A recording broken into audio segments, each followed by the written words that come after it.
तरीका था काम करने का जो आज तक पाकिस्तान की तारीख में कभी भी किसी वज़ीर आला ने नहीं किया होगा। तो उनको तो जितनी भी शाबाश हो सकती थी मिलनी चाहिए थी। नतीजा ये निकला कि आज वो भी जेल में है और नैब की कस्टडी में है। कोई बता सकता है मुझे कि ऐसा क्यों कर हो रहा है? 1 रुपए का इल्ज़ाम नहीं है। बुलाया गया उनको किस में? उनको बुलाया गया साफ पानी में, और साफ पानी में कुछ नहीं था तो आशियाना में उनको पकड़ लिया गया। मैं शहबाज शरीफ साहब से बात करना चाहता हूँ।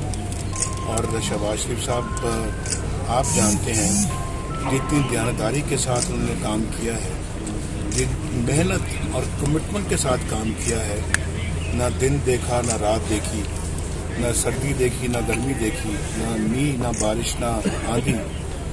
उन्होंने अपनी जान जोखों में डाल के जो काम किया है उसका आज आप नतीजा देख रहे हैं, उसके समरात देख रहे हैं आप।